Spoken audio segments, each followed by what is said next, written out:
So shalom. So I'm hoping everybody is able to hear me because I was having some issues with the sound once again before I started. So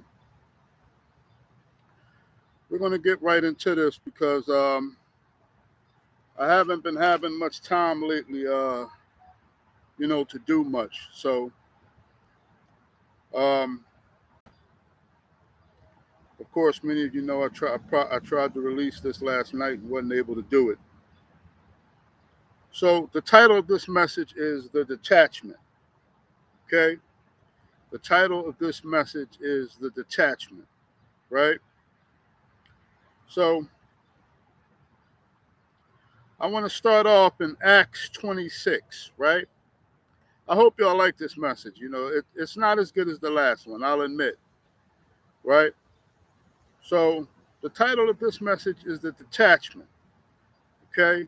And I want to go to Acts, to the scroll of Acts, chapter 26, because I want you all to understand something, right? The language of Hebrew is the language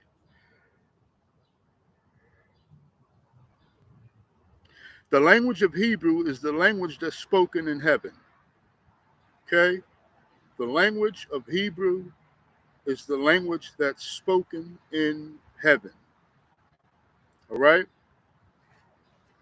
So now many of us of the circumcision, we understand that. But many of you that's outside of the circumcision, you're not aware of that, right? So I want to prove it to y'all. Okay, so this is Paul giving a reenactment of what happened to him on the road to Damascus. Okay? This is Paul giving a reenactment of what happened to him on the road to Damascus. All right?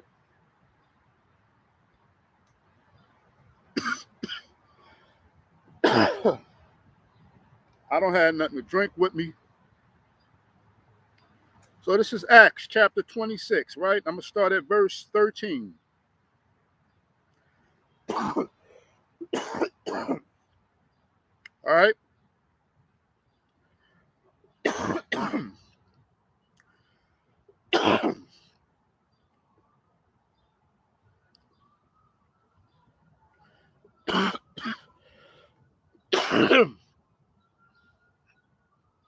It says, at midday, O king.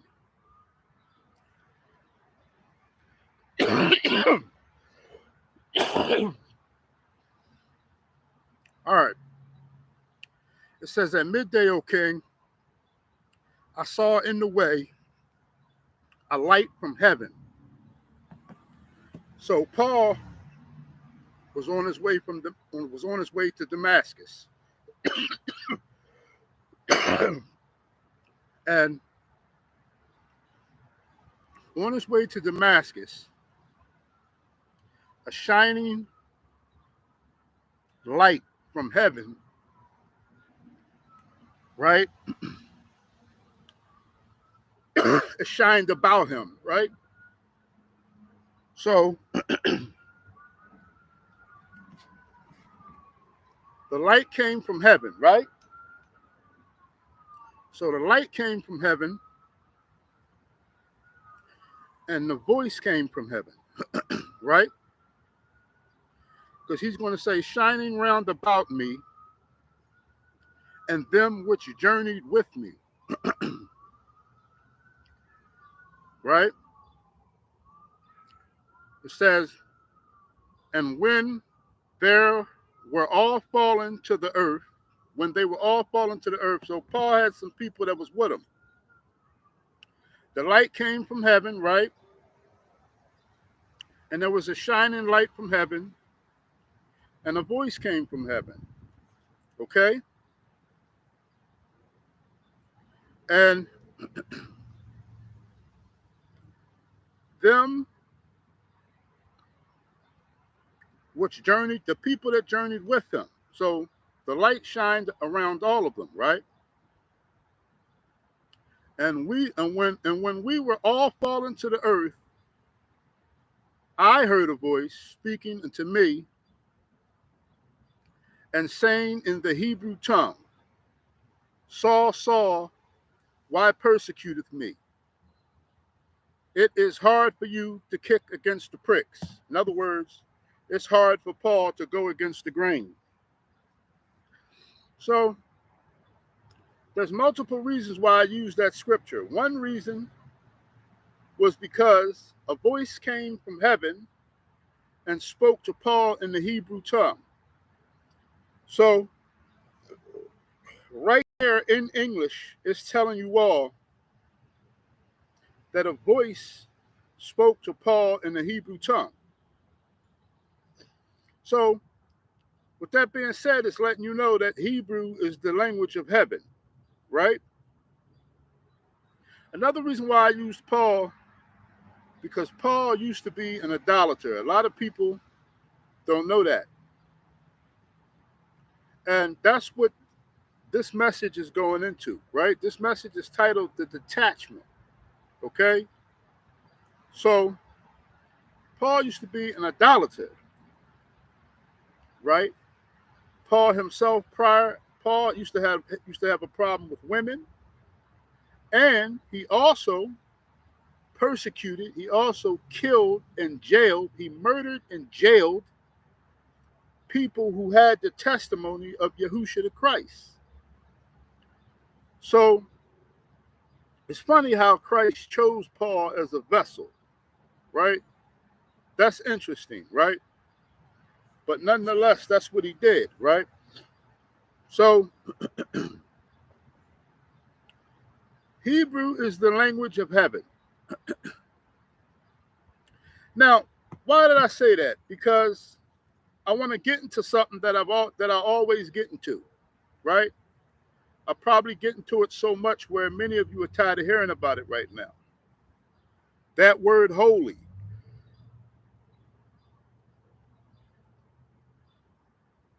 That word holy is a very tricky word. And if any of you use that word, you really should stop. Now, I understand if you're reading a text and you don't want to probably get yourself into copyright infringement.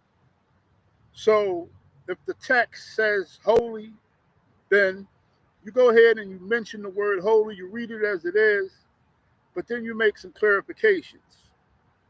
Okay? So I'm not reading any text right now. So I'm just going to tell you all,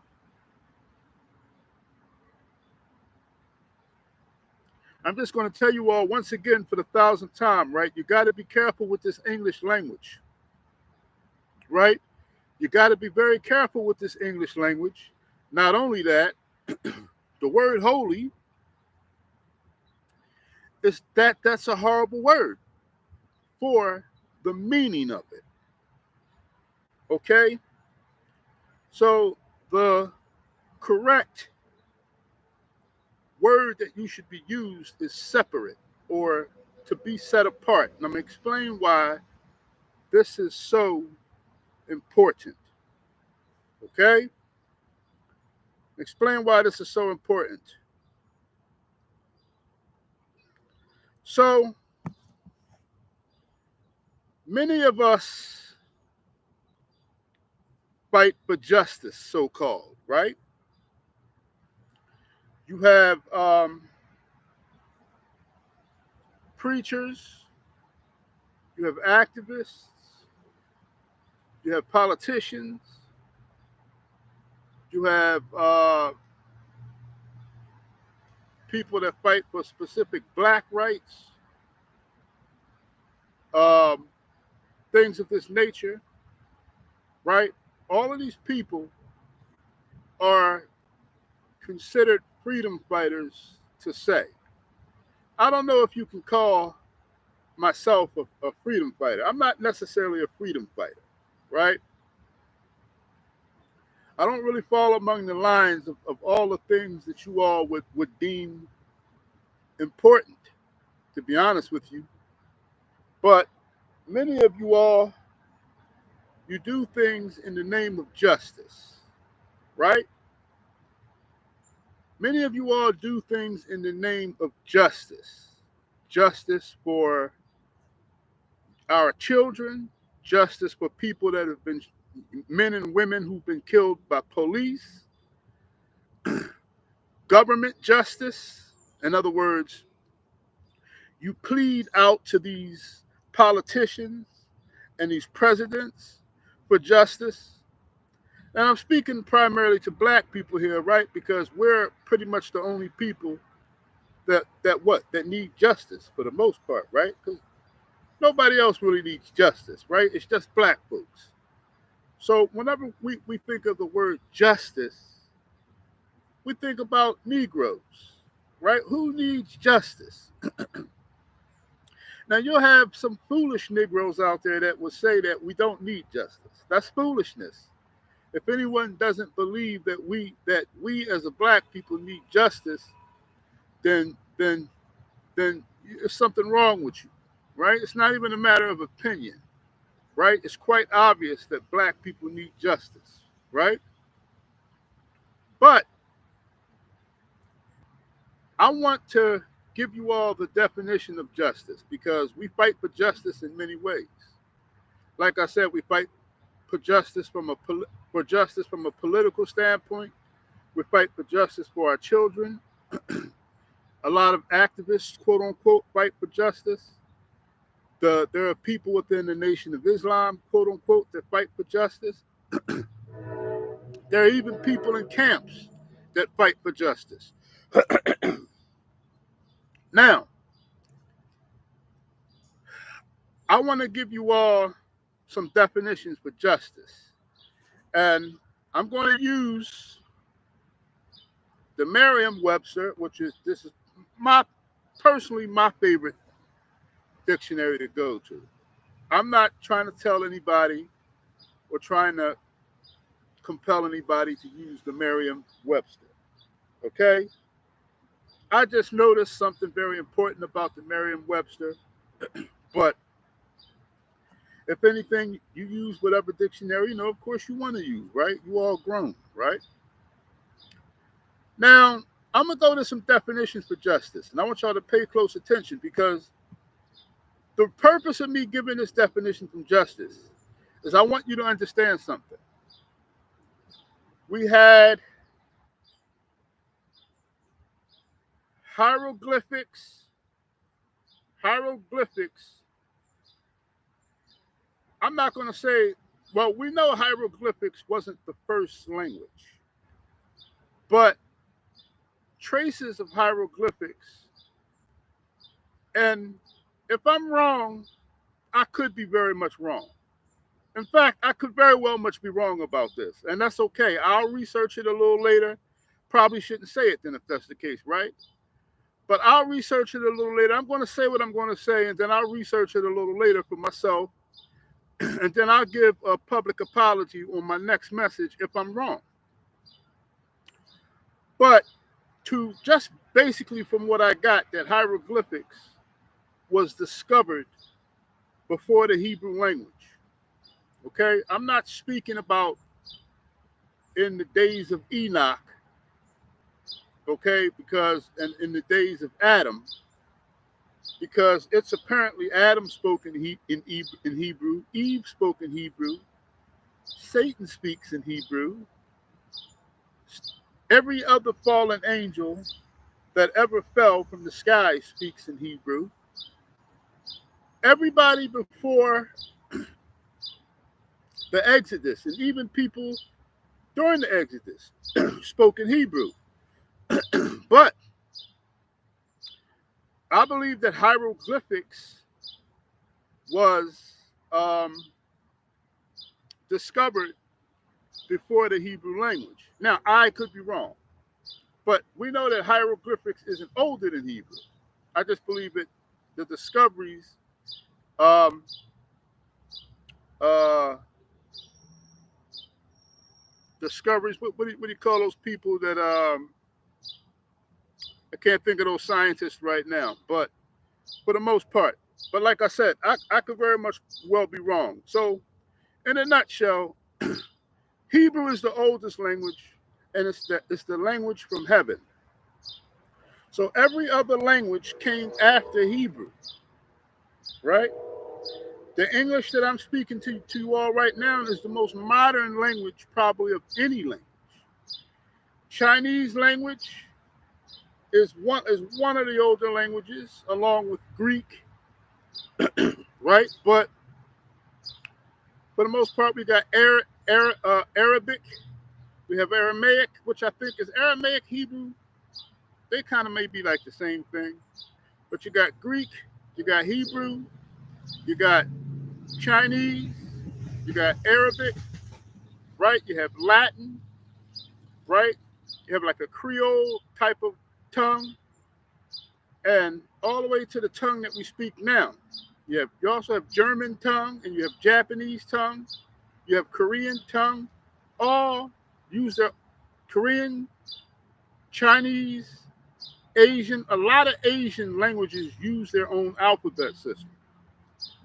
But for any matter, right? Not to take too much time on this, I want to show you all that even the English language, along with every other language, derived from the Hebrew language. Many people say that the Hebrew language is dead. Well, that's trash talk. The Hebrew language is not dead. Okay? All right? The Hebrew language is not dead. Now, I want to give some definitions for the word justice. I want y'all to pay attention.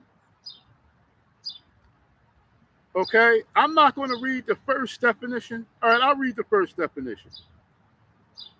Justice, the maintenance or administration of what is just,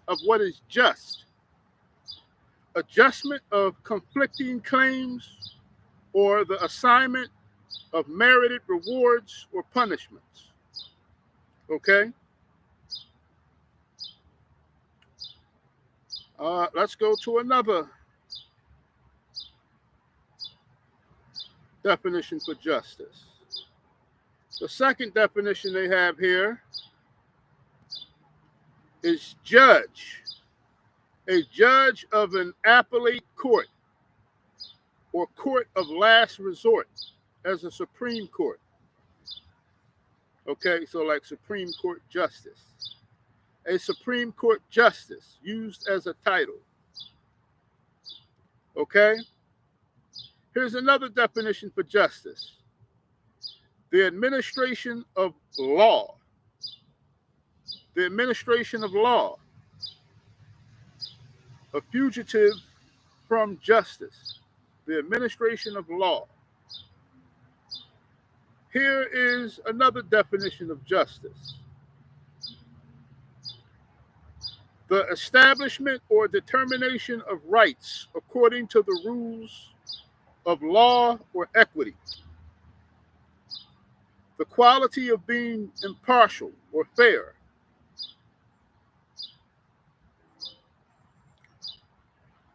The quality of conforming to law. Conformity to truth, fact, or reason. Correctness. But let's get into the synonyms real quick, because here's where my punchline is. I'm going to read about 12 synonyms. Synonyms are words that mean the same thing as justice.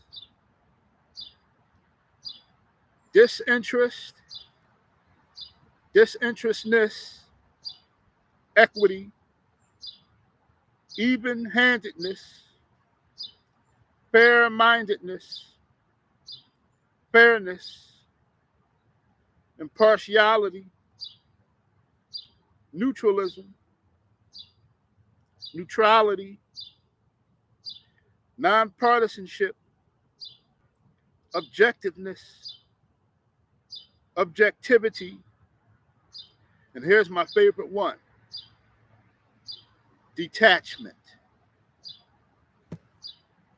Did anybody know that the word detachment and justice are equivalent or interchangeable? So whenever you go and you speak about justice, you can use the word detachment, and it's going to mean the same thing.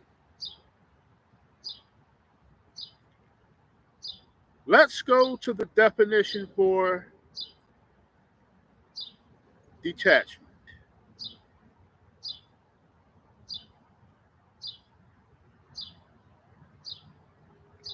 Now, many of us already know what detachment is, right? Detachment, the action or process of detaching, separation. Justice means separation.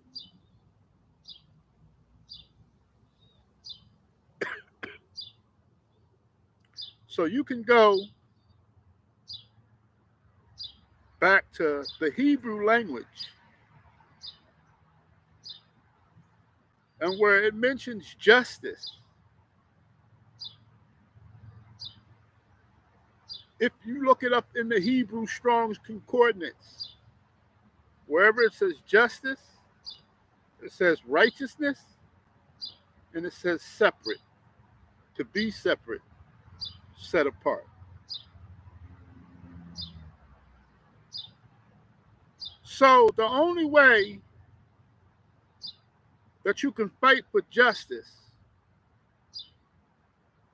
is to be set apart. Now, what I'm tired of people doing is saying that I'm not for unity or things of that nature. That's falsehood. I'm certainly an advocate of unity.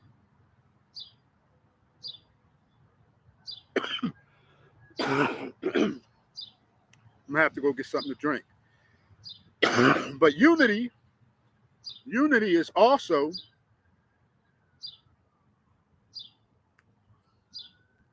you have to be careful with unity. Okay? Now, unity really only works under two conditions. Unity works under Yahushua HaMashiach, but there'll never be a large amount of people truly under Yahushua HaMashiach. There'll never be an entire nation in unity under Yahushua HaMashiach. Not until kingdom come. This black people, us as a nation, is never going to come under one banner by ourselves, because you have a whole lot of chiefs in this nation of Israel. There are more chiefs in amongst black people across the world than in any other nation. And what do I mean by that? I mean, if you look at the Arabs, from from the middle, so-called, quote unquote, so-called Middle East to America, the Arabs are under one banner. They're Caucasians. From government construct all the way down to the workplace are under one banner. The Chinaman. From China to the Chinatown in each and every American city, to the Chinese stores in the same neighborhoods that Negroes were born in the ghettos that Negroes were born in. From China to each Chinatown in every American city, whomever has one, all the way down to the Chinese restaurants or the walk-in stores in every ghetto of America are under one banner. The Negro are not under one banner. You have Islam, you have Negroes within Islam, you have Negroes within Christianity. Islam is the Arabs' religion, and Christianity is the word of Elohim psychologically twisted and and distorted. I'm going to say that again. Islam is the Arabs' religion, and Christianity is the truth psychologically distorted. Psychological warfare has been used against the Bible by replacing the name of Yahuwah with the Lord, by replacing the title and office of Elohim and his being Elohim with the name of Satan, God, and the worst of all, by replacing the name of the Messiah with the name Earth Pig, Jesus, among other things in the scriptures as well that have been extorted, okay? Or that have been extorted, you could say extorted, but distorted, okay? So justice means detachment. There must be and there must be and there must be a detachment from society.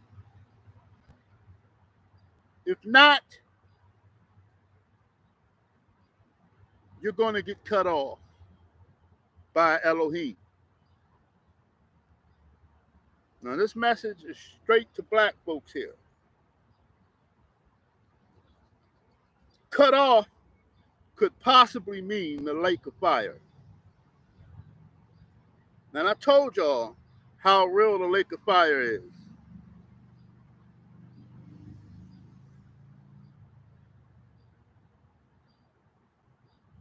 Anytime you read in the Bible, perish or damned, anywhere, if it says anything about perishing, it's talking about the lake of fire. If it says anything about damnation, it's talking about hellfire.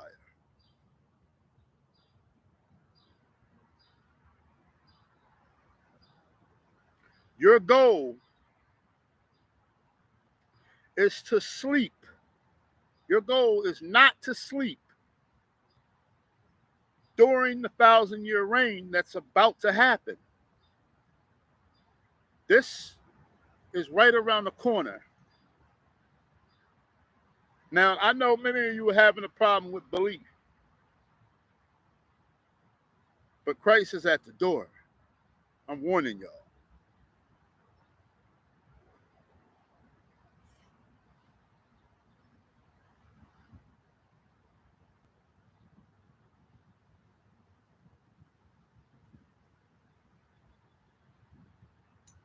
Okay? Now, detachment has a few definitions that I like.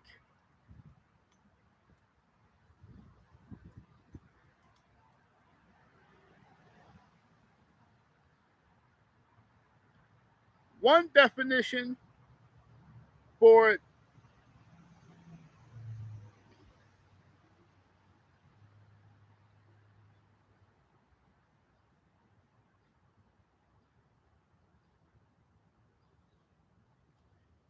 one definition for detachment that I like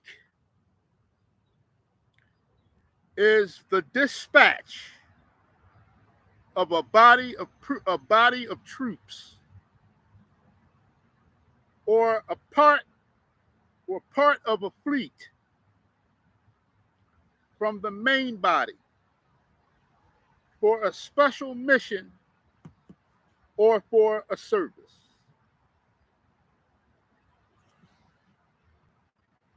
The dispatch of a body of troops or part of a fleet from the main body. It's not a detachment if it's not from a bigger body. Then it would be something else because it's being detached, it's being separated. The dispatch of a body of troops or a part of a fleet from the main body for a special mission or service.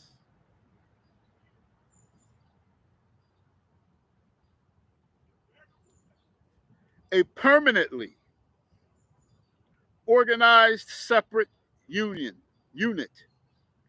usually smaller than a platoon and of a special composition. So, justice is a group of people separating from a larger group of people or from a people in its entirety, right? For a special mission or service. Okay? So let's see where I'm going with this now.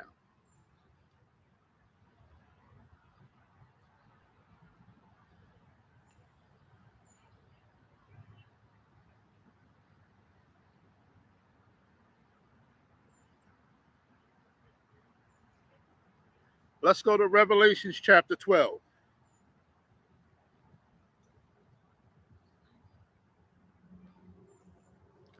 I use the King James. Let's go to Revelations chapter 12.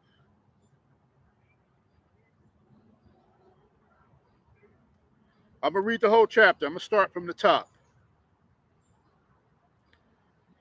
And there appeared a great wonder in heaven. There appeared a great wonder in heaven.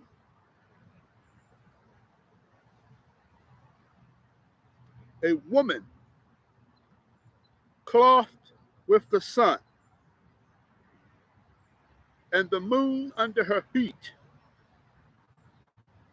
and upon her head a crown of 12 stars, and upon her head a crown of 12 stars. And she being with child, travailing in birth, and pained to be in delivery. Now, for some of you whom are skilled in the Bible, you know you know what I'm talking about. For some of you who are novice in the Bible, you're not sure.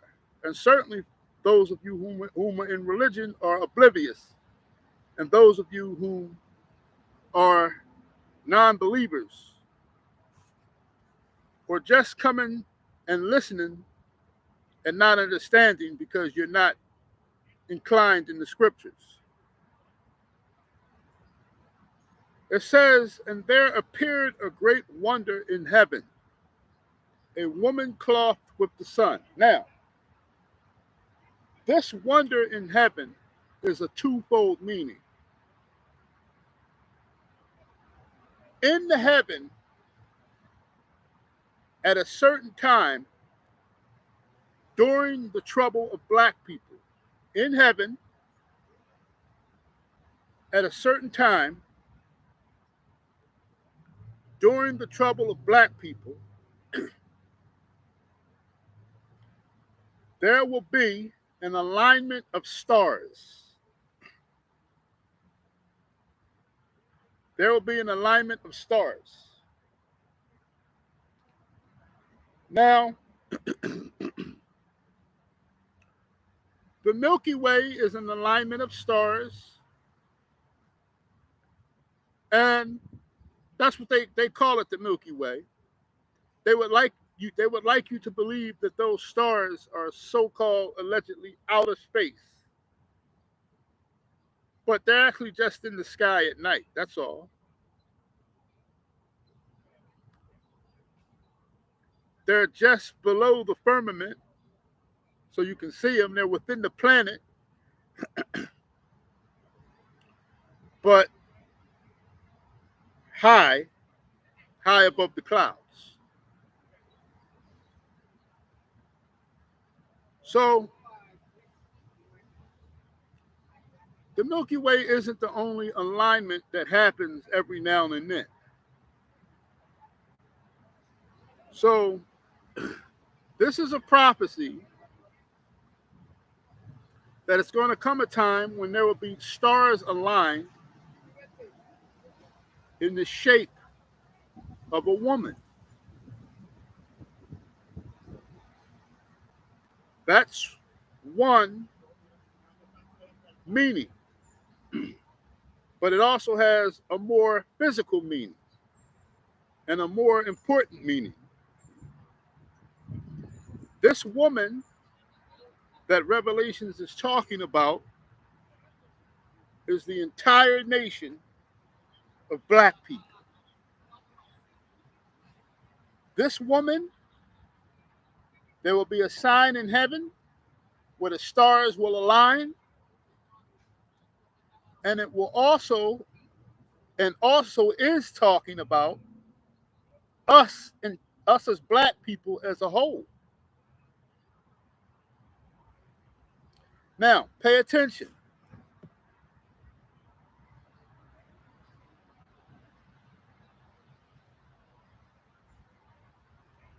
Upon her crown, upon her head, a crown of 12 stars. The 12 stars upon this woman's head, this is a metaphor.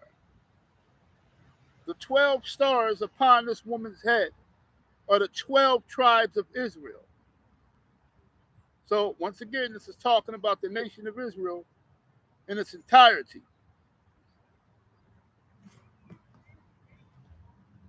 And she being with child cried. So, this is a metaphor.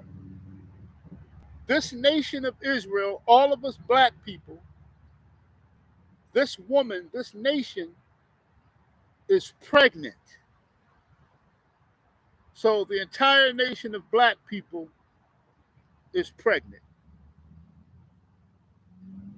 It's metaphor, and I'm going to explain it in a minute. I'm getting to it. So us as a nation, in metaphor, is being spoken of as a woman. And this woman is pregnant. Okay?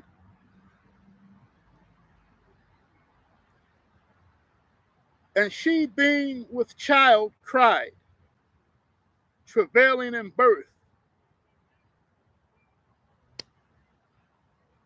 And she being with child cried, travailing in birth, and pained to be delivered. So how a woman is when she's on the bed in the delivery room, she's travailing in pain, and she's in pain before her delivery. I'm going to explain that. And there appeared another wonder in heaven. And behold, a great red dragon,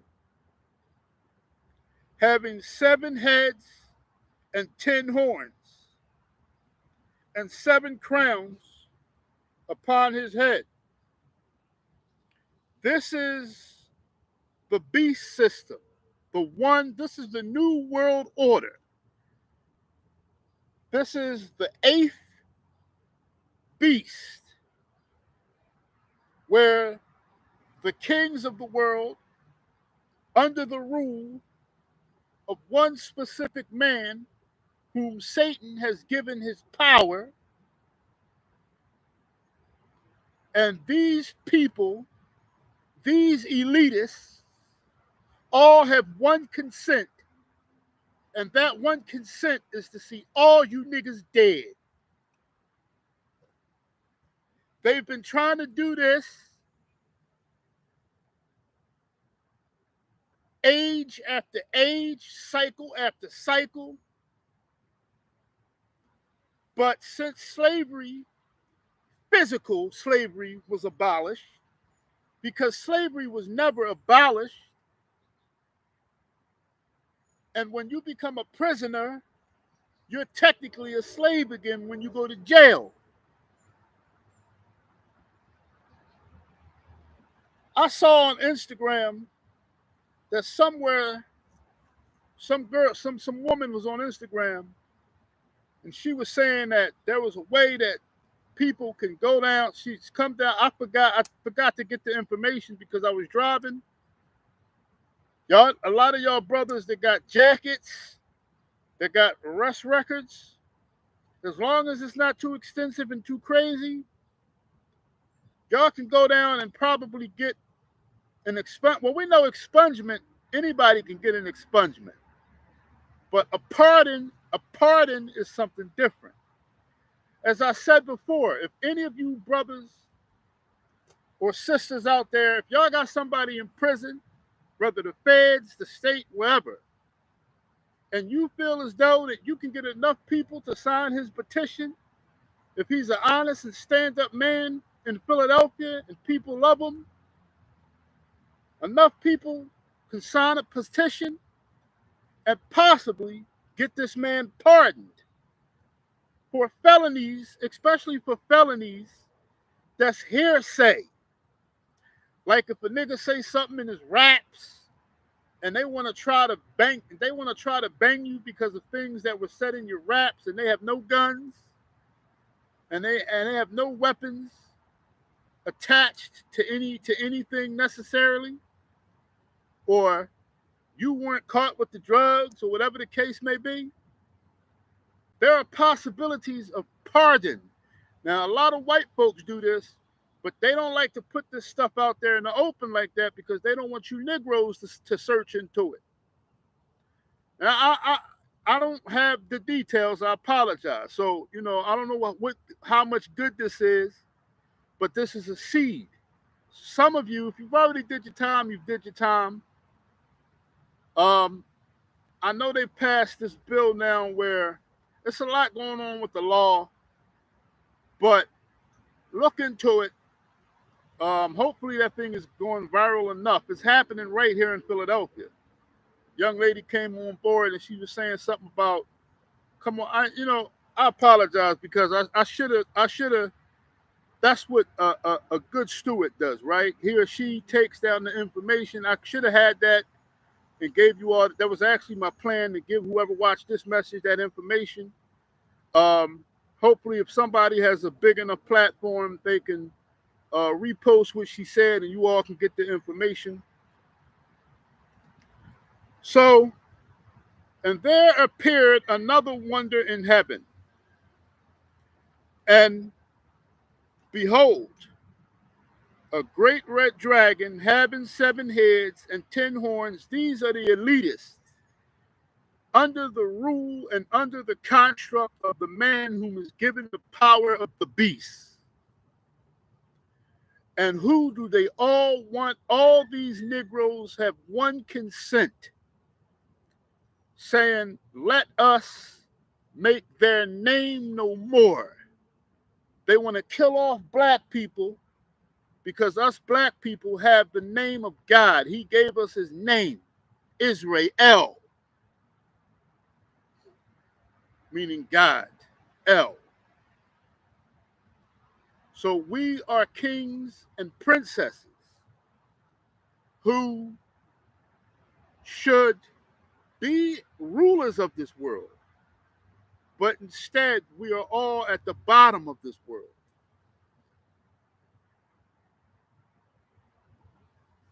Right?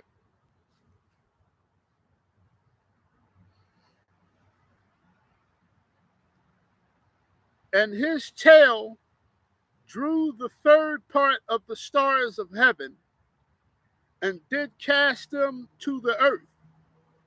And the dragon stood before the woman. So, this great red dragon, or this new world order, this beast system, stood before the woman. Who's the woman again? The whole nation of black people. She stood where? Against us, at odds with us, wanting to destroy us, beheading us, especially those of us who have the testimony of Yahushua HaMashiach, those who give the word of Christ.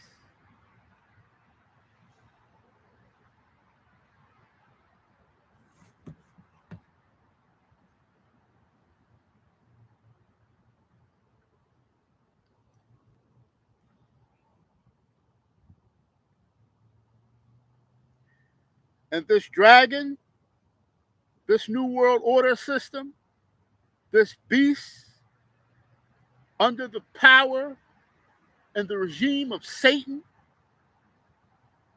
his tail drew the third part of the stars. Those stars are talking about angels, and did cast them to the earth. And the dragon, that's because a lot of people think that the war in heaven between Satan and those who follow him, many people think that war has already taken place. It is a Western myth that the war in heaven between Satan and his devils, and it's not, the war is not against Christ, by the way, because Christ is not involved in this war. Michael, the captain, the archangel, is the one that's fighting for Christ in heaven. Christ is sitting on his throne while this is happening.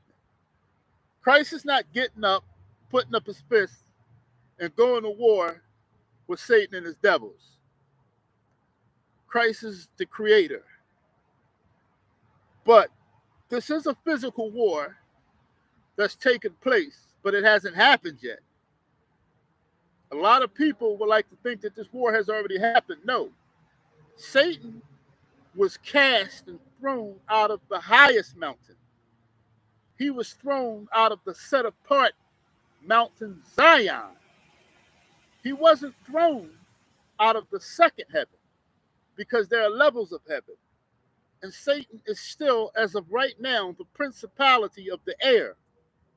He's still the boss of this world and the principality of the air. He don't run heaven, and he doesn't run the underworld. There's another angel that runs the underworld. But Satan runs this planet. He got it on lock. There's nothing none of us can do about it. The justice system is his. The judicial system is his. And the army construct, the military system is his. He has control over all three.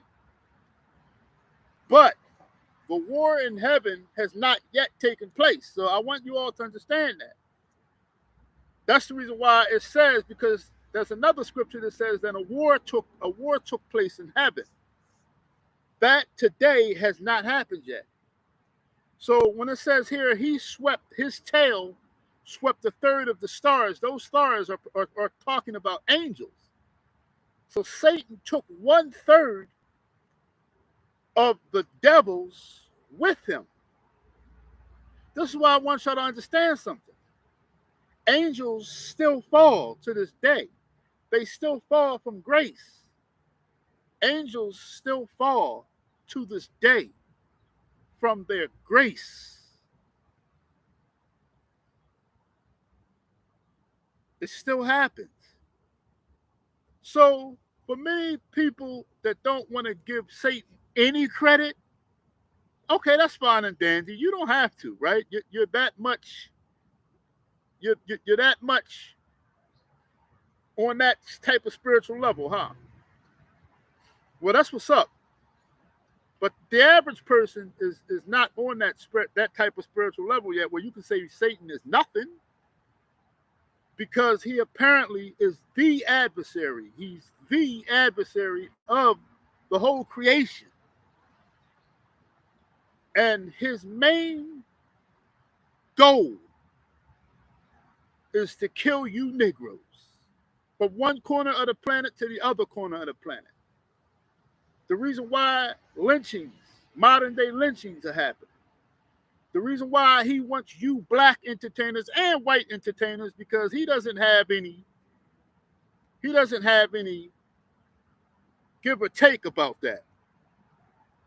But he wants both white and black people to sign their names in blood and to shake hands with them. The purpose of the slavery, it goes to show that the purpose of the slavery was because of how he felt, or how he feels about the nation of Israel. He despises us. This is ever since he had jealousy for Adam in the garden. He knows that you Negroes are descendants of Adam. Everybody is, but there's a specific bloodline. From Adam to Abraham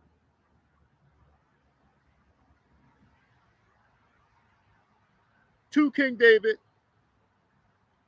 to Miriam to Yahushua the Christ to now.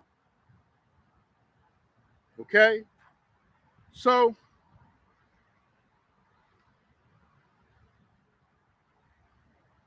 it says here,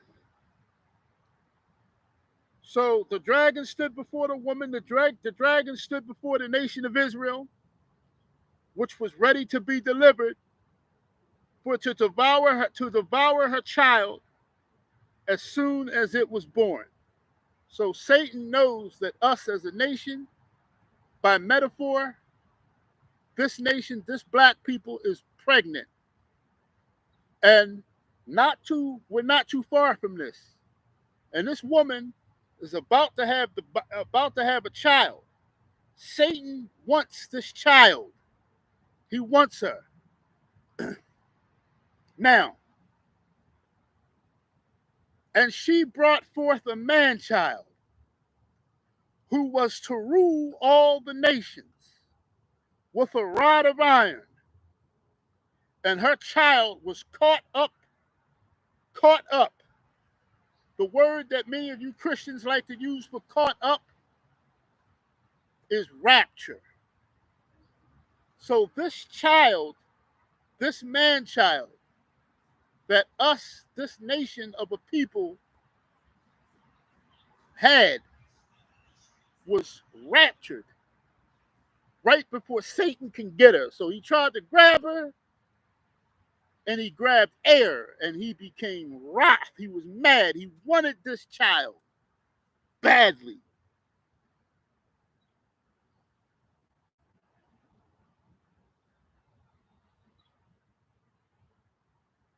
And this child that's going to rule with a fist of iron was caught up to the throne of Elohim.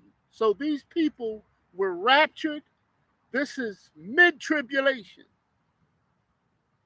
These people were raptured. I'm going to tell you how I know it was mid-tribulation. These people were raptured to the throne of God. I have a reason to believe it's only 10,000 people. And all of these people are men. No, I'm not being sexist. I don't got nothing against women. I love y'all, especially my sisters. Well, only my sisters. But this man-child is a group of men. As of right now, that's the conclusion. I don't think that women are involved in this man-child, and there's a reason for that. Now, and the woman that had the child after the child was raptured, after this woman were done with her pregnancy, she hopped off the delivery room operating table, quote unquote, and she fled into the wilderness where she had a place prepared of God that they should feed her there 1,203 days, 3.5 years. So there's a 7-year tribulation period. The first 3 years is going to be hell, but the second 3.5 years is going to be even worse. Everybody, all black people, are not going to have to experience the second, I'm out here in the where it's a lot of, but they're not going to have to experience the second half of the tribulation. How do we know that this is mid-tribulation?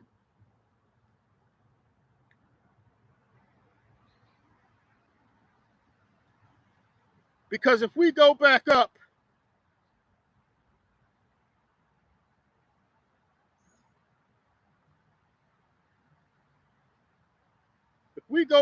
here, it says, let's go to chapter 1, let's go to verse 1 and 2 again. I'm going to read it fast, and I'm going to tell you how you know it's mid-tribulation.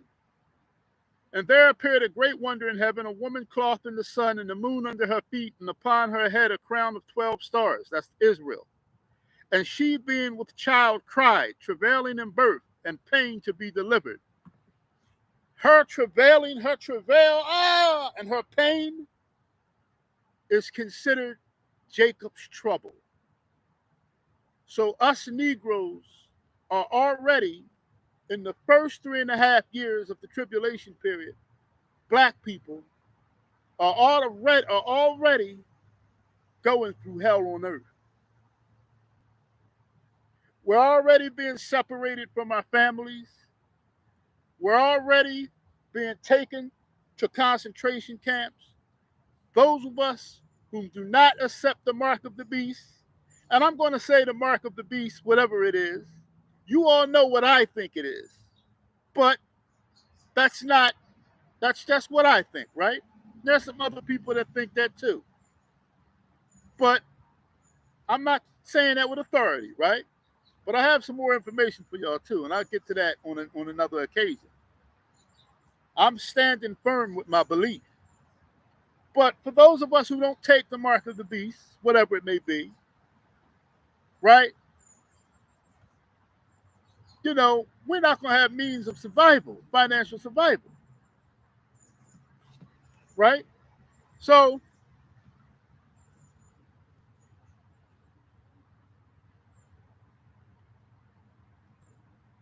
it says here, see, and then it says here, and there was a war in heaven. So see, now the war in heaven takes place. Michael and his angels, see, Christ ain't fighting. Christ's not fighting.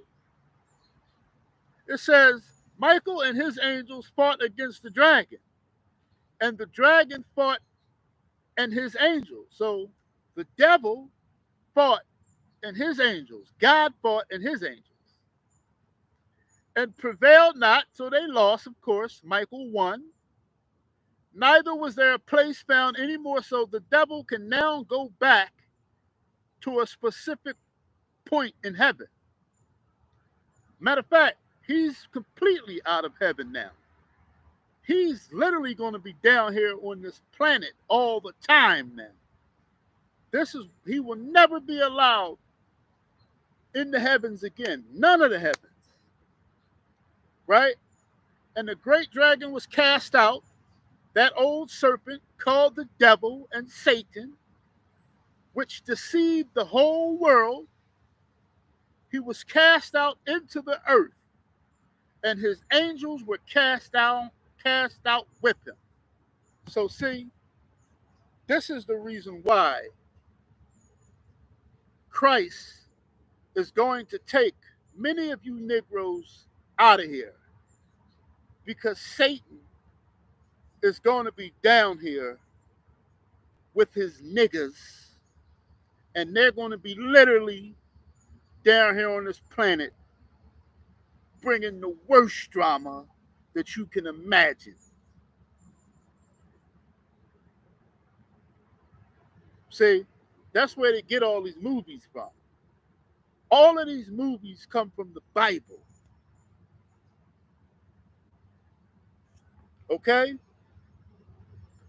So now, and I heard a loud voice saying in heaven, now come is salvation and strength and the kingdom of our Elohim, of our God, and the power of his Christ, for the accuser of our brethren is cast down, which accused them before our God day and night. Who's accusing us before the Father? Who's accusing us before Elohim, Yahuwah? Satan. There's also another accuser, Moses. The law of Moses is our accuser too. So how can you Negroes get anything right? How can anybody get anything right? Because you have the law of Moses accusing you. On the right hand, you got the law of Moses accusing you. And on the left hand, you got Satan accusing you. See, I told you they was no good. Just like he did to Job, the Edomite. He went and he said, listen,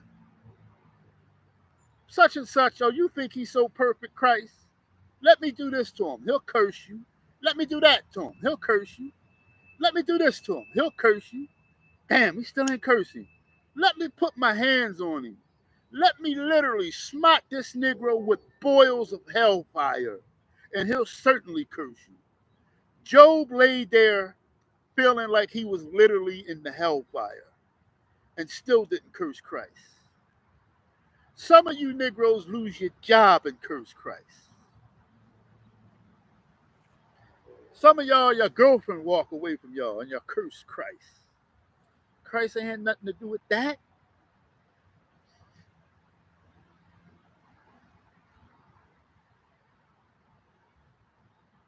And they overcame him by the blood of the Lamb. Satan is going to be overcame by the blood of the Lamb and by the word of their testimony. Testimony. Testimony. And they love not their lives unto death. It's going to, listen, let me tell you something about most of you all who are afraid to do what I do and others like me. Let me tell you why you're a coward. And many of you say, well, we such a coward. I bet you I'll beat your old ass. You probably will. But that still doesn't make you a brave man. You put your hands and feet on this old man, what would that solve? And I'm not as old as many of you think I am. And I'm certainly not as weak as many of you think I am. But if you put your hands and feet on me, that solves what? You're still a coward because you still can't do what the prophets of Christ do. Because if you don't do it now, you still gonna die because you're an Israelite. Satan wants your black ass too. Not just the people who have the testimony of Yahushua HaMashiach, but you people whom are quiet, or even if you're not quiet, but you have your ministry is about yourself, or your ministry is about foolishness or falsehood, and it's anti-Christ, meaning it's against the words of God, what do you think is going to happen to you? Moreover, with you, especially if you're a non-believer, you're going to sleep through the 1,000-year reign. So unhappy will you be when you are awoken. The objective is to not mistrain. Train or the bus to the 1,000-year reign of the kingdom is what you want. If you sleep through the kingdom, you're in trouble. I'm telling you that right now. If you get killed and you don't are not resurrected for the kingdom, you are in trouble. Okay? Therefore rejoice ye heavens, and ye that dwell in them. Woe unto the inhabitants of the earth and of the sea, for the devil is come down unto you having great wrath. White people, Arab people, Chinese people, you Arabs, you white people, you Chinese people, you Japanese people. You're going to see black people go through what we're going to go through. Those of you who are wise will be afraid. Those of you who are stupid will think it's only happening to black people and that's it. The devil has come down to earth and his devils and his minions with him with an extreme animosity for mankind, not just us Israelites. When Satan get kicked out of heaven, when he get evicted, he's going to be furious. And the color of your skin is not going to mean shit. It's going to be whether or not you got the mark of the beast or not. If you're purple, if you are a robot, if you're a dog, cat, if you're a maggot crawling on the ground, if you don't got the mark of the beast, woe and destruction to you. Not only are you going to get what Satan got to give to you, you're also going to the lake of fire after you die.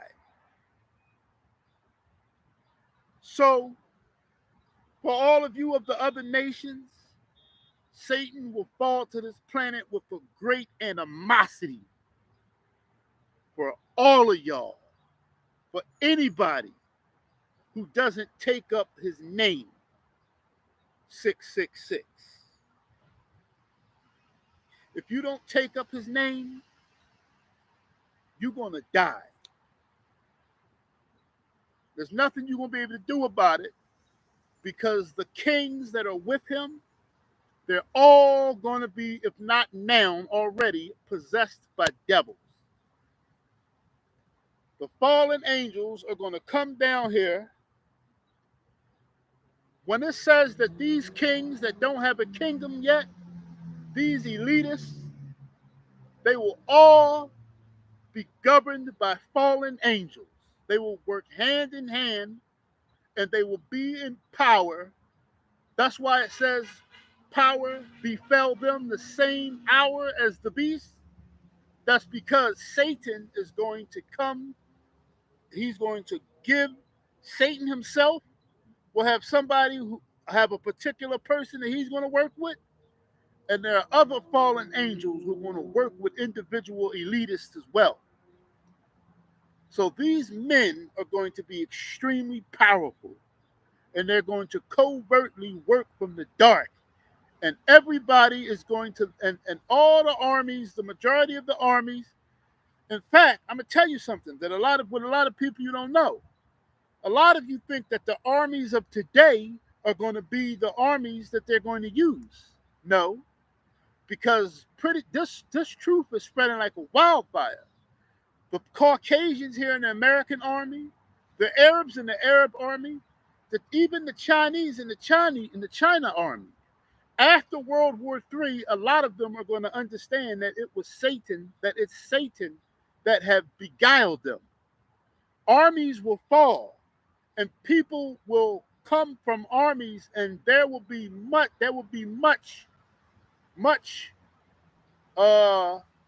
What type of war is that called? Civil war. There will be much civil action within the countries and within the states. Why? Because they're going to know what's going on. See, it's going to come to a point in time when the whole world is going to understand what's going on.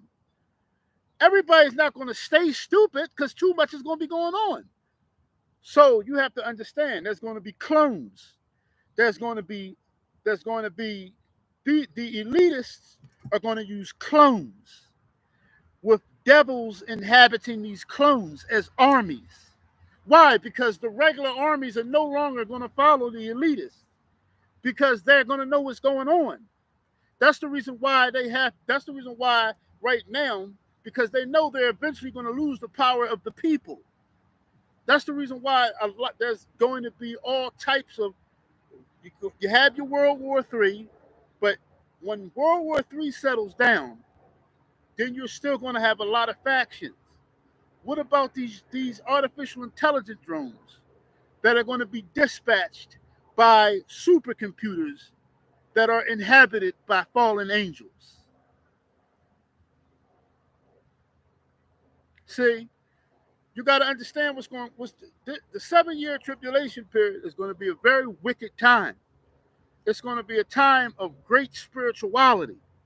Just like in the movie Ghostbusters, the first Ghostbusters, when the boy came in and told them they had to release all the ghosts from the containment unit. What happened when they had to release all the ghosts? That's pretty much how it's going to be. You're going to have havoc everywhere. Ghosts, ghouls, and goblins everywhere. That Walking Dead, all that shit, all that SHIT, well, there are two circumstances with that, right? But let me not get too deep into all that, right? So it's also saying here that he's come down to this world with a great animosity because now at this time, Satan knows that he don't got much time left. He knows that his time is short. He don't have much time left. And when the dragon saw that he was cast into the earth, he persecuted the woman. So who is he going straight after? Niggas. All across the four corners of the planet. Us Negroes are scattered from one corner of the planet to the other. Overseas, everywhere. From America to Canada to Europe to whoever you dumb niggas are over there in Russia, if there are any. Now I know that I don't think there's nobody, because we don't even have a base in Russia, do we? Because Russia not playing that. So you niggas have no reason to be in Russia. Because I don't even think they have I know they don't have a embassy. I know they ain't got an embassy. But I don't think they have a base in Russia either, do they? Because Russia ain't playing that. I don't think they got a base in China. China and Russia are the two superpowers along with America that's not having it. So, we got bases in Korea and, in Japan, and even one in Japan. But America owns Japan, by the way. And that's a long story too. That goes all the way back to Pearl Harbor. Okay? The Pearl Harbor attack was not from the Chinese. Well, excuse me. The Japanese did attack Pearl Harbor, but not on their own consent. It was an order covertly from the American government. The Japanese attacked Pearl Harbor because I was told that some rich people that I've spoke about in my last message, that own the media and have control over the Federal Reserve Bank, wanted to start a World War II. And that's the way they wanted to start it. Look how many people died at Pearl Harbor. America is a corporation. It's not a just country. It's definitely not just for us Negroes. Okay? So we need to understand what's going on here. So, and the woman, and it says here, and the dragon, and when the dragon saw this, so soon as Satan saw that he was cast down here to the planet, he gave orders to the Antichrist and to the rest of the seven and to the rest of the horns in the New World Order to persecute the Negro, the nation of Israel, which brought forth the man-child. Damn, he was mad about that man-child. So who is this man-child? We're going to have to get into that, right? Why was Satan so angry about that man-child slipping from out his grasp? He felt some type of way about that. What was the big deal about that? And to the woman were given two wings. Now, to the woman were given two wings of a great eagle. So the man-child is gone, and now another part of Israel, another detachment, because the man-child is one detachment. He's gone. And it's going to be another detachment, a detachment from a larger body.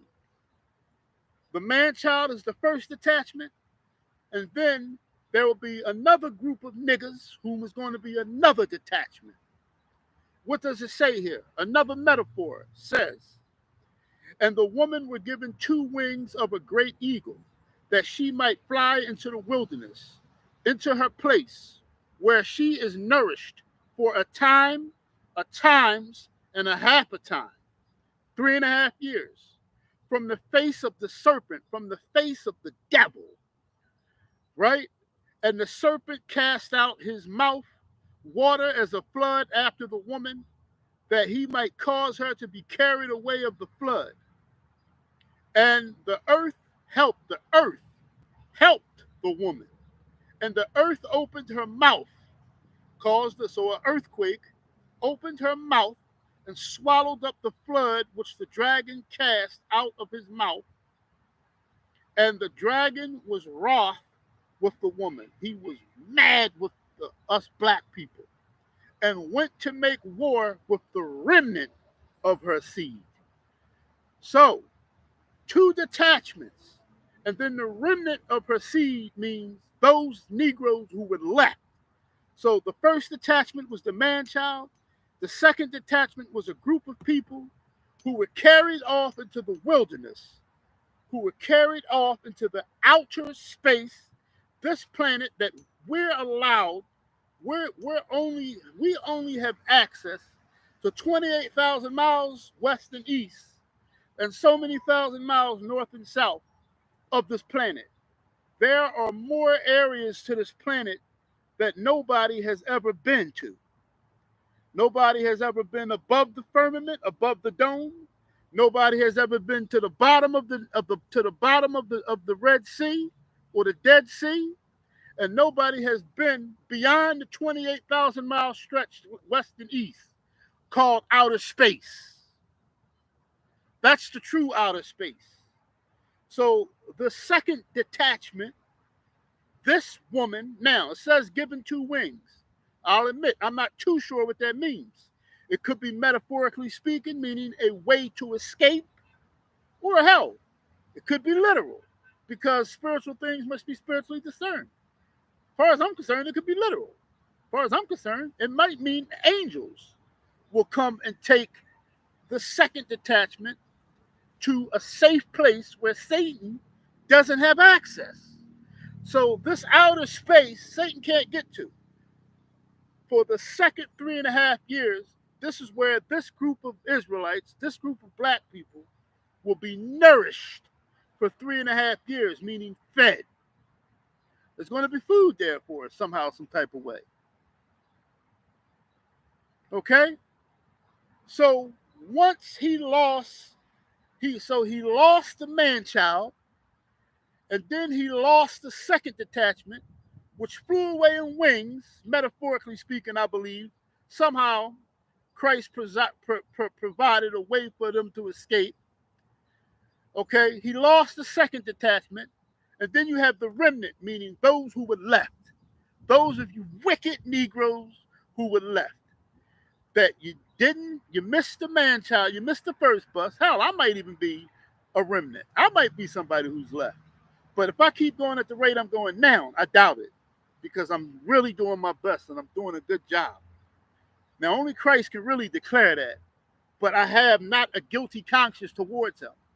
So I'll explain that too a little later. So now, You have the remnant, meaning those Negroes, those Israelites who are left. It's going to say, and Satan will make war with the rest of them, whomever is left. So, this is those who are left, but he's still going to make war with them, which keep the commandments and have the testimony of Yahushua HaMashiach, that have the testimony. Satan got a problem with people like me. Whomever has the testimony of Christ, him and those with him want us dead. It's always been like that. But not just us, because many of the rest of you Negroes think that just because you're silent, you think that he don't want you dead too. Yes, he does. You got to go too. Why? Because you are who you are at the end of the day. But yet many of you reject. So now, where do we all stand? Well, there's a whole lot of sinning that any person can do. You can sin by stealing. You can sin by murdering. You can sin by slandering. You can sin by mocking your brother and sister. You can sin by trying to go after your brother's and your sister's wife, or go after anybody's wife, or a woman going after anybody's husband. Just because the person is a Caucasian or just because the person is a Chinese person, don't mean you can have a wife, or it doesn't mean you can have a husband. We have to honor all people. We have to respect all people. You only disrespect when you're being disrespected. Other than that, every man and woman on this planet, respect is automatic. I'm tired of people saying that respect is earned. That's falsehood, and that's a wicked mentality. Respect should be given among all people unless they disrespect you. Okay? So, I only want to talk about one sin. There's many ways to sin. We know that. But I want to talk about the sin that has this whole world engulfed.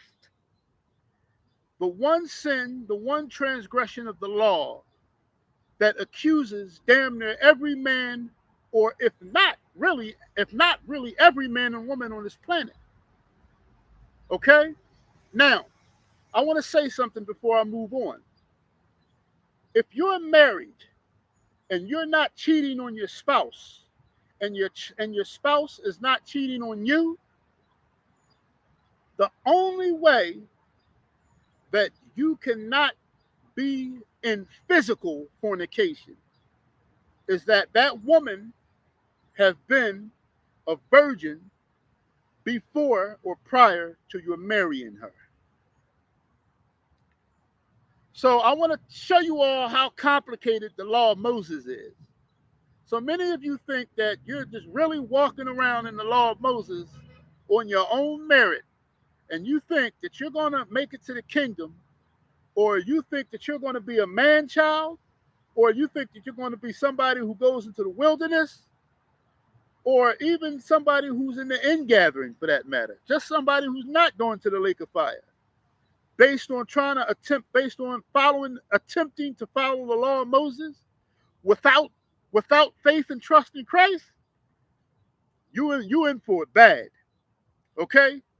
So I want to say something. Now, I don't want a lot of women to get mad at me, but I want to say something.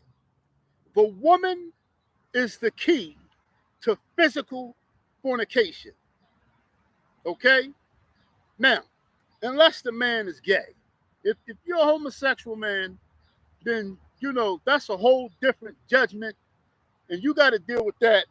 I don't know what to tell y'all, to be honest with you. I had one of y'all come in my DMs with great wrath, and there's a lot of people that think that nobody watches this ministry. That's false, because I'll get about 1 or 2 DMs a month. I'm not saying I get a lot. I ain't gonna lie to y'all. I get about 1 or 2 DMs a month that are bad, that are pretty, that lets me know that there's hatred out there for me. Maybe 1 or 2 a month. Ain't nothing serious, but I get them. I get them from women, angry women, I got one recently, not too recently, I say maybe 2 or 3 weeks ago, from a home. Obviously, he was a homosexual guy because he was defending homosexuality. So that's homosexuality is fornication. And I'm not speaking about homosexuality. I'm speaking about heterosexual marriage between a man and a woman. There's only two ways that a faithful man can fornicate.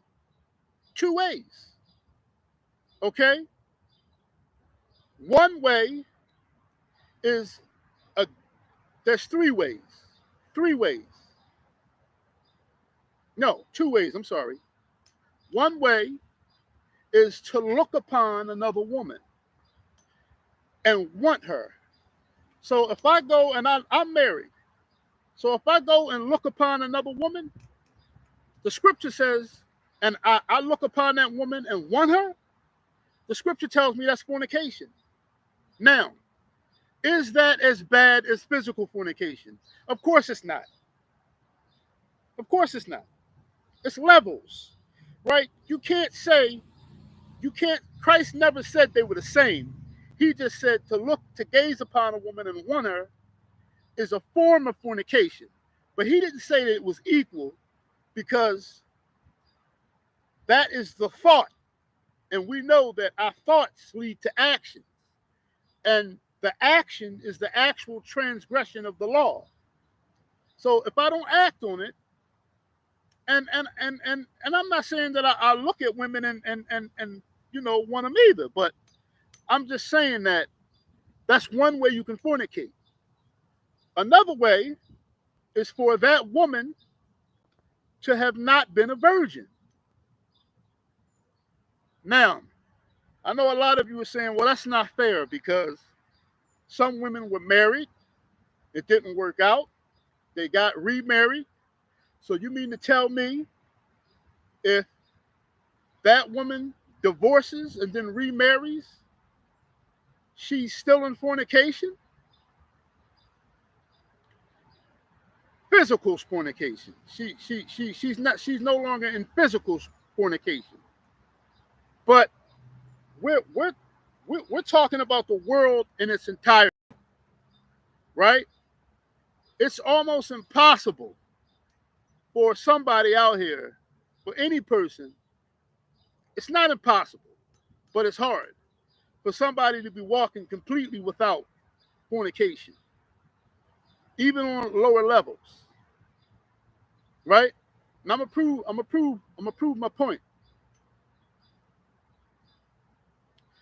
If we go to Matthew chapter 5, verse 32, Matthew chapter 5, verse 32. But I say to you that everyone who divorces his wife, except on the ground of sexual immorality, makes her commit adultery. So if I divorce my wife today, I make my wife commit adultery. If I divorce her, Christ has said it. I didn't say it, Christ said it. He says, but I say to you that everyone who divorces his wife, except for on the grounds, except for on the grounds of sexual immorality, makes her commit adultery. And whoever marries a divorced woman commits adultery. So, one reason why I can't divorce my wife is because she's faithful. She's physically faithful. I'm positive. And as far as I'm concerned, she's spiritually faithful as well. I ain't gonna say mentally, but and I have a great trust in my wife, right? Which is why my slanderers keep attacking me there. And I don't know If they're still talking, I don't know what it is. I really don't know what these slanders are about. I'm telling you, I only get certain comprehensions based upon you newsy people on Instagram who like to make reenactments of the slander. That's it. That's it. That's how I know. And I use the spirit to know that you're in my business. Right? Let's go to 1 Corinthians chapter now. So why am I talking about fornication? Because this is the main problem from one corner of the planet to the other. I've been looking at the way our young black women are today. There's this guy that's on Instagram. I don't really like what he's doing. He's called 856 something, Spanish guy, and he interviews the women, right? And he asked one of the women a very heartfelt question. Would you cheat on your homegirl? No, would you snitch on your homegirl or have sex or cheat on your boyfriend? So are you going to snitch on your homegirl or cheat on your boyfriend? 99% of these women are easily saying, cheat on my man, cheat on my man, cheat on my boyfriend. And I don't like the fact that he's constantly speaking to a lot of black women, but it goes to show you how distraught and how far from the Bible and how far from detachment that our black women, our young black women are. Right? So Satan, since the garden between Adam and Eve, Satan went after Eve. Why? Because she was easier to manipulate. Today, the reason why women don't understand a lot of things is because a lot of women don't like to think.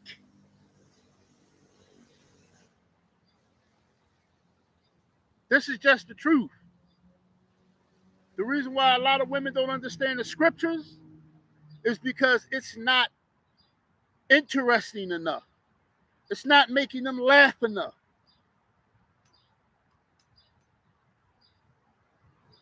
Satan knows the way to destroy a family is to attack the woman.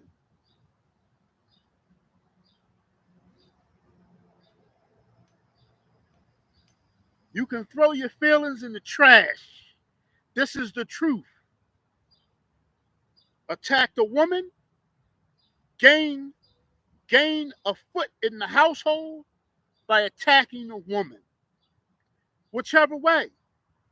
Whether it's with your finances, whether it's with another man, whether it's with just her girlfriends, or any type of outside influence. He did it to Eve. He used a serpent to beguile Eve, and he's been beguiling women ever since. So, what are the two ways that fornication happened again? From a heterosexual standpoint, by gazing at a woman and committing fornication within your mind, and by marrying a woman who has been divorced for the wrong reason. So I can't divorce my wife because she doesn't commit fornication or adultery. She doesn't defile the marriage bed. So even if she pisses me off and make me want to snap her, I still can't divorce her.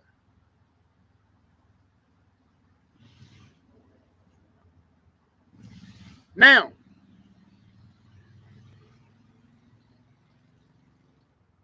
there's something called a guilty conscience and a righteous conscience. Okay? I'm not my wife's first. I'm her second. So therefore, I have a righteous conscience when I'm doing when I'm not committing adultery. So if I'm not out there sleeping with anybody else, then I have a righteous conscience. I'm still an adulterer because of society. There are hardly any virgins in society. Whenever a woman goes from man to man, she's committing fornication, and every man that sleeps with her becomes a fornicator. And he takes his fornication to another woman. And then that woman takes that fornication to another man. And then that man takes that fornication to another woman. And on and on and on and on and on. Husband, the Hebrew for husband is singular. The Hebrew for wife is plural. One man, and I don't suggest it, but it's not illegal. I'm not suggesting it. It's not for everybody, and I don't suggest it. But one man can have multiple women, but one woman cannot have multiple men. I'm not suggesting that because many of you are going to do it wrong, which is why Paul suggested that we don't do it.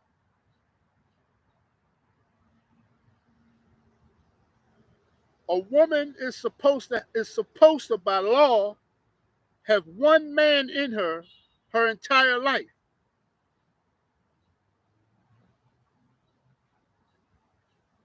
That's the word. But because all of this is out of whack and has been out of whack for thousands of years, the whole world is in fornication. And the only thing that can give you a righteous conscience or a clear conscience from fornication is to be faithful, one man to a woman and one woman to a man.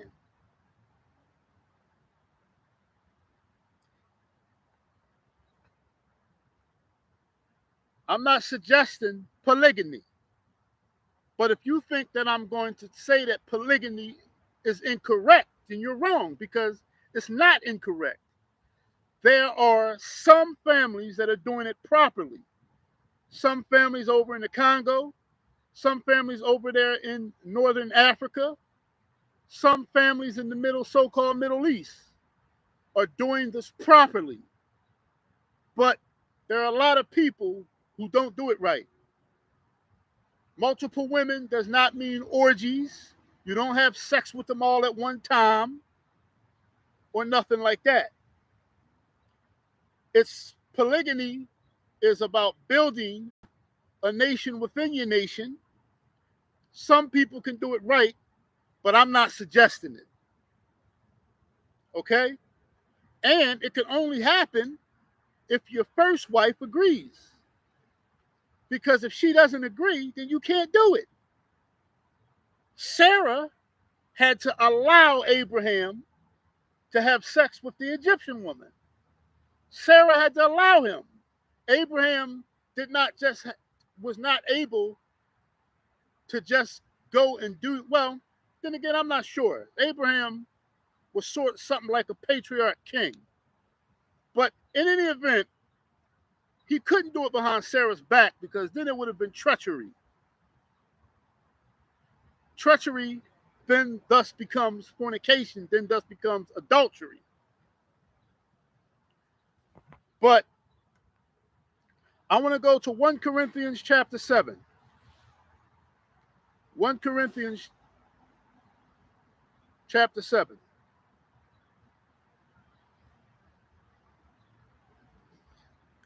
1 Corinthians chapter 7. Now concerning the things whereof ye wrote unto me, this is Paul, it is good for a man not to touch a woman. Uh-oh, please don't take that the wrong way. So the first thing Paul said, that it is good for a man not to touch a woman. Why? Because Christ deems more worthy a male virgin and a female virgin.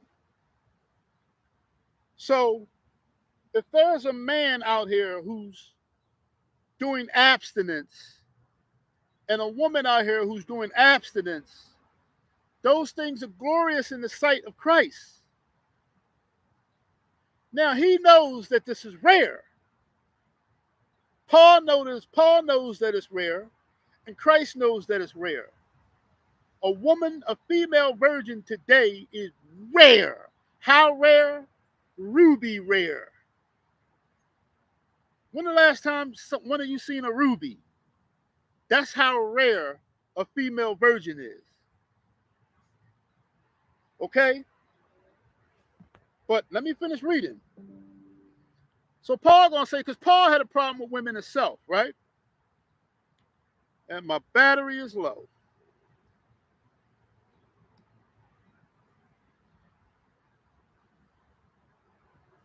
Damn. Well, let's see if I can finish this. If I have mercy, I can finish this message. So Paul says, now concerning the things whereof you wrote unto me, it is good for a man not to touch a woman. Nevertheless, to avoid fornication, let every man have his own wife, and let every woman have her own husband. Let the husband render unto the wife due benevolence. Have sex with your wife. And likewise also the wife unto the husband. Get that man what he wants, upon order and upon instruction. The wife hath not power over her own body, but the husband. And likewise also the husband hath not power over his own body, but the wife. Defraud ye not one another, except it be with consent for one time. If you're fasting, for whatever the case, for if there's a religious reason, or her period. So defraud not one another, except it be for consent for time, that ye may give yourselves to fasting and prayer, and to come together again, that Satan tempt you not for incontinency. That Satan, why should a man not defraud his wife, and why should a wife not defraud her husband? So that Satan not tempt either him nor her, whether it be in masturbation or whether it be in seeking out someone else. It says, but I speak by this permission and not of commandment. For I would that all men were even as I myself. But every man hath this but every man hath his proper gift of God, one after this manner, and another after that. So Paul said, but I speak this by permission and not of commandment. For I would that all men were as even. So Paul said, I wish all of you Negroes had the power to restrain from wanting some pieces of pussy. I wish all of y'all had that power.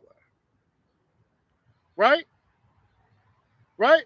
But he says, I have, so he's not saying, he's saying it's not a commandment now. Right? Because Paul don't give commandments. He's only a man. That's why he said, I speak this by permission and not of commandment. Because Paul once had that issue, right? So then we go down to verse 8, and he says, I say therefore to the unmarried and widows, to the unmarried. Now, I know that this is the big problem here. Not really the married people. See, the married people are blessed, but the unmarried people. right? But I say, therefore, to the unmarried and widows, it is good for them if they abide even as I, what? To abstain from sex. But if they cannot contain, if you can't contain, let them marry. For it is better to marry than to burn. Why did he say burn? See, I wanted to use fornication because this is the problem. Okay? This is the problem. Especially now that I have a clearer vision and now that I'm doing a little better. I'm still not the best advocate for this subject. But I'm really holding my repentance. I am. And there's nobody that can prove otherwise, not even my slanderers, regardless of what they're saying to you all. I show my face consistently and let you know I'm holding my repentance. And I'm starting to want my wife more, right? All my Gibraltars go home. I've even gotten strong enough now sometimes where if I get a Gibraltar, I just get in the word, or I go get a bite to eat, or I do my bike riding, or I do whatever and get my mind off of it because she may be at work. But we got a situation where the kids, her stepdaughter, her mom, and all of that stuff, which is why I want a bigger house, right? But the unmarried, hallelujah, one of the problems is with you all. The biggest problem is with you all, and I understand what y'all going through. Hell, I was married with that problem, and when I was unmarried, I was a beast beyond comprehension, a bad man, right? No woman was safe. Regardless of how ugly many of you think I am, I didn't do that bad when I was young. Okay? So he says, but if they cannot contain, let them marry, for it is better to marry than to burn. Burn meaning if you all don't stop fornicating, when you die and when you awake, you're going to open your eyes up to the lake of fire. It doesn't matter if you're a black person, because many of you are not in Yahushua HaMashiach anyway, right? So I don't think this is going to last, right? I really doubt it, man. This might cut off, man. Let me just keep on going. I got some more here, and it's some really good stuff here, right? I think the best thing that I should do is come back for a second part, right? Should I do that? Because this computer is going to die. Let me take a risk, man. Let me go to 1 Corinthians 10 and 13.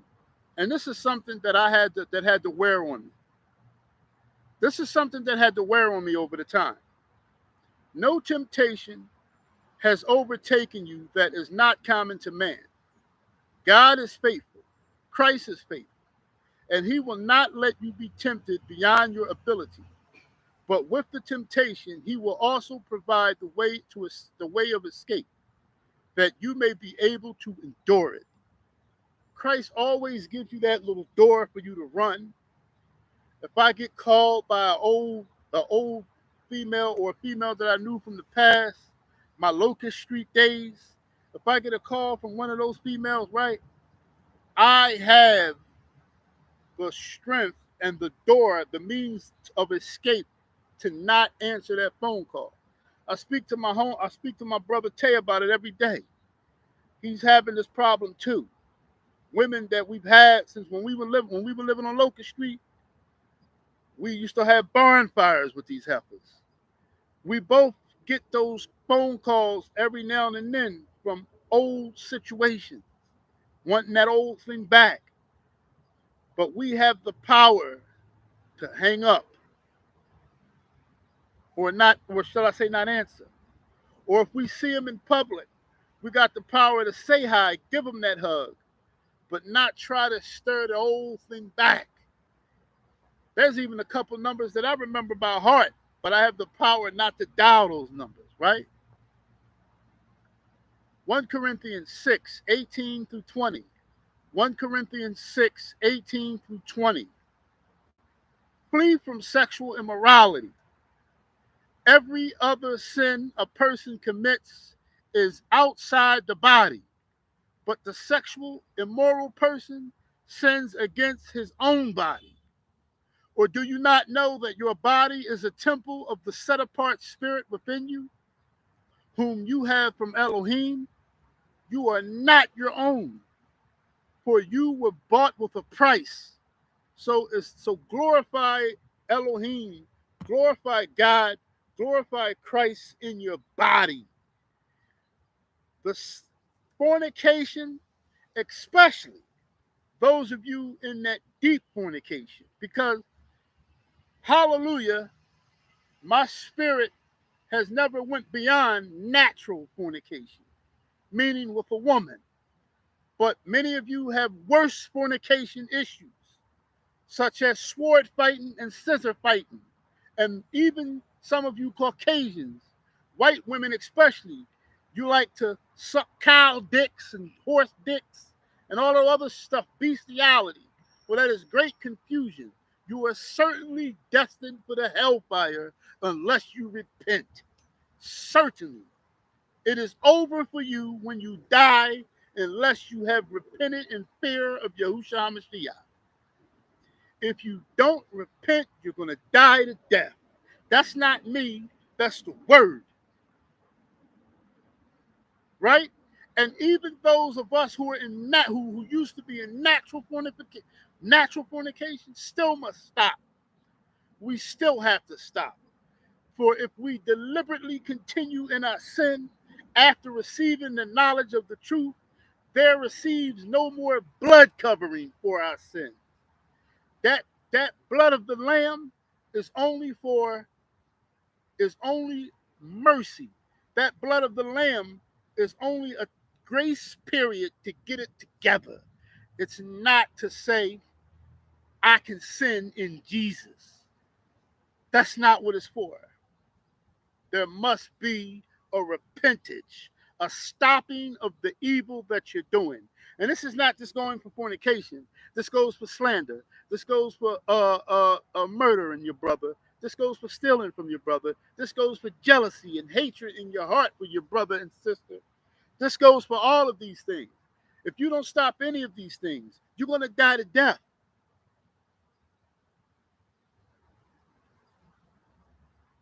I don't think this computer is going to make it. I highly doubt it. But I want to go to a Jeremiah chapter. If this computer makes it, that's because y'all wanted this message to go. Okay?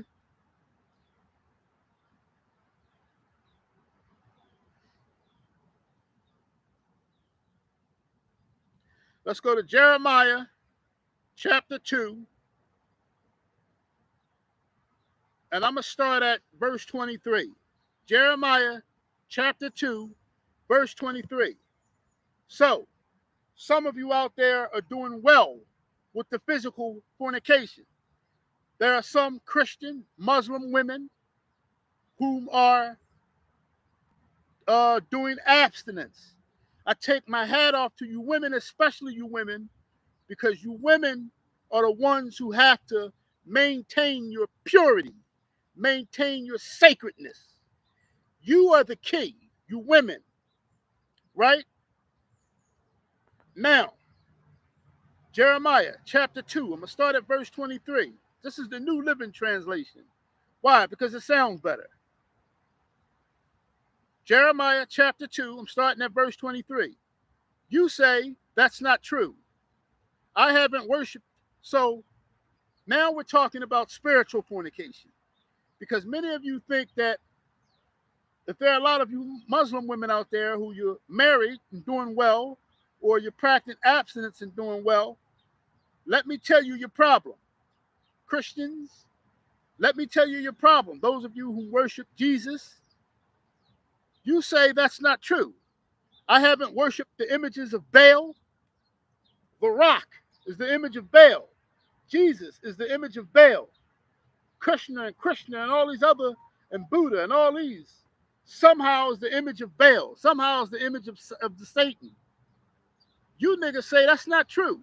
I haven't worshipped the images of Baal, but how can you say that though, y'all? Go and look in any valley in the land.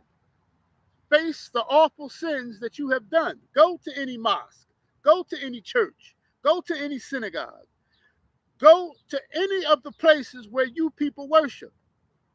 Face the awful sins you have done.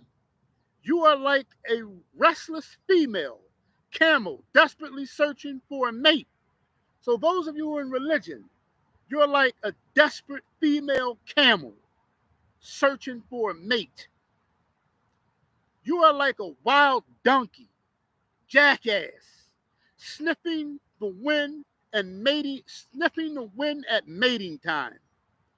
Who can who can restrain her lust? That's a question. Who can restrain your? Can you restrain your lust? Those who desire her don't need to search. These religions of the Caucasian and these religions of the Arabs and these religions of the Chinese people and these religions of all these other nations, they ain't got to come searching for you Negroes because you Negroes are going to flock to these religions. You're gonna flock to these gods. You're going to flock to every god but the God of Abraham, Isaac, and Jacob. Many of you are so foolish, right? Those who desire her don't need to search, for you go running to them, for she goes running to them. She, meaning Israel, the woman, Israel, the nation of Israel. You go running to these other gods. When will you stop running?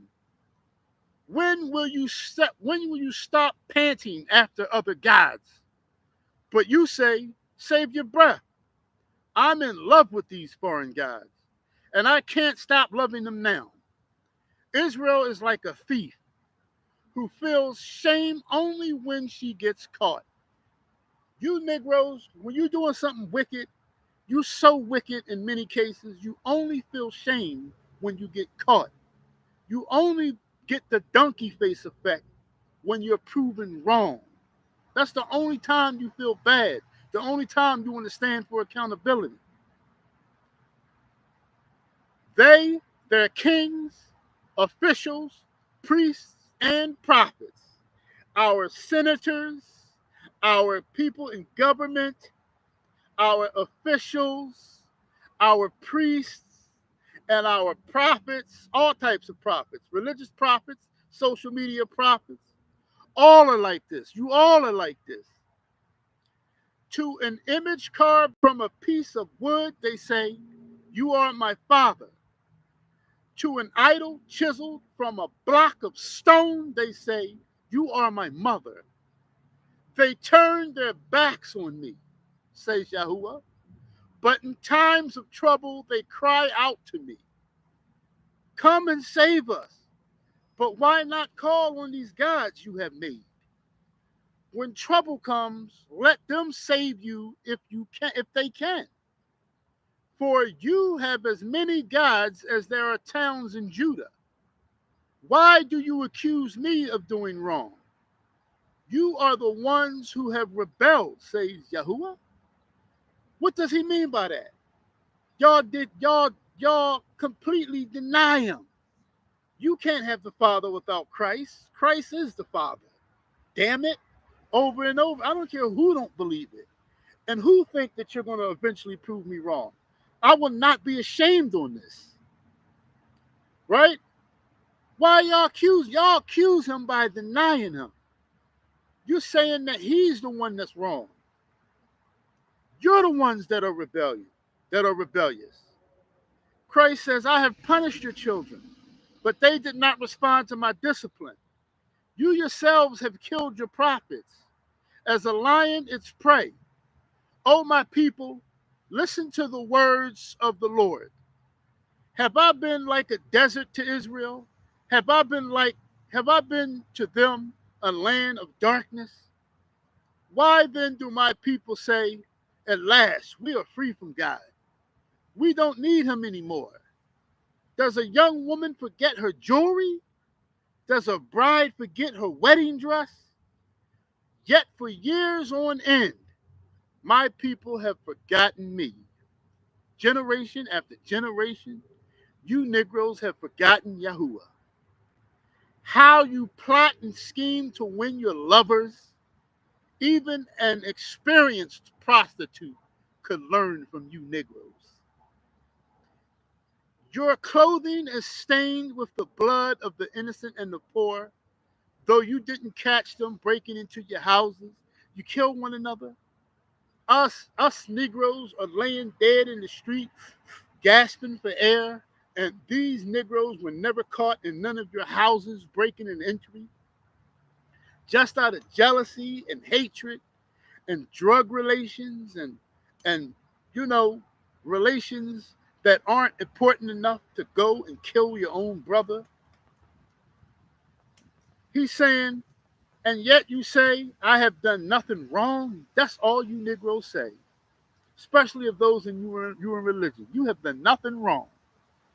Surely God isn't angry with me, but now I will punish you severely because you claim you have not sinned.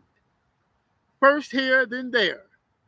You flit from ally to another asking for help.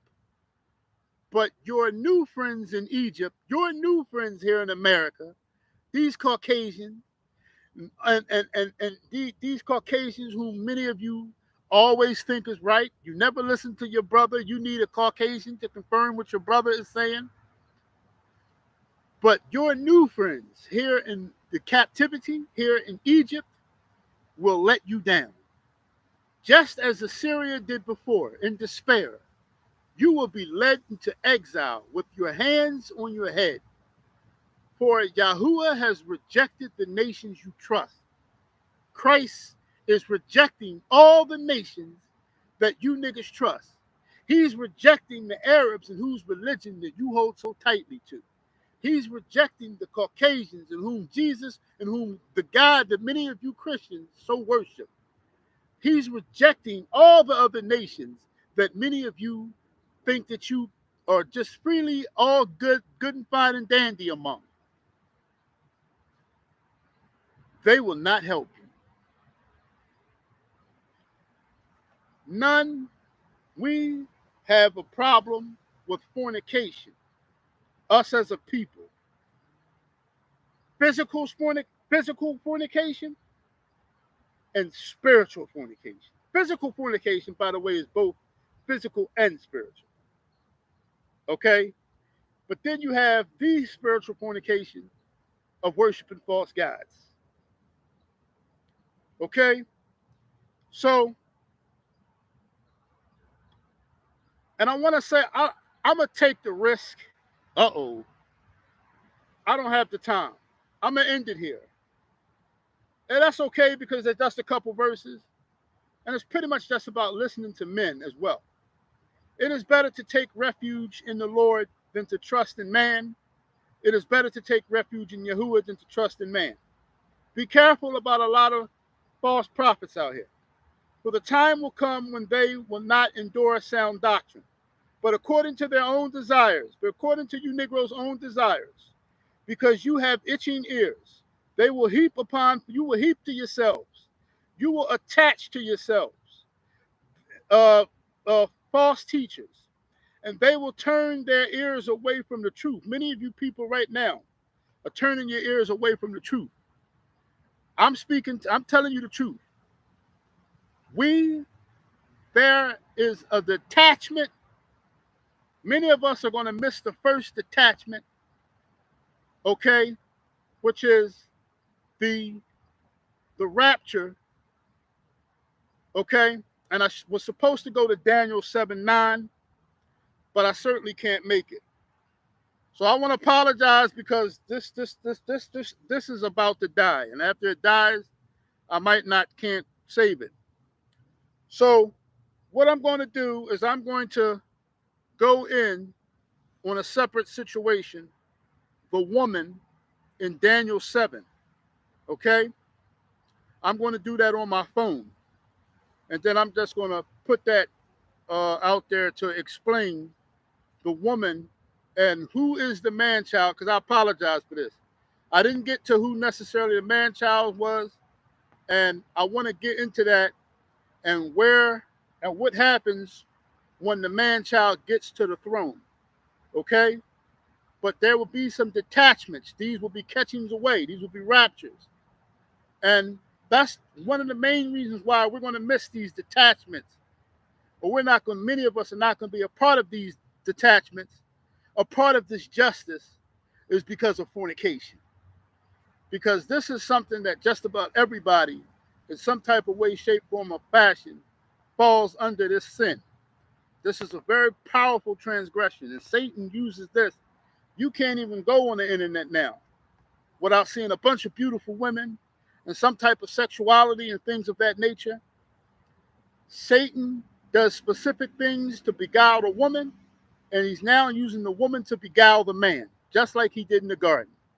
All right, I'll explain the man child a little further a little later. Shalom.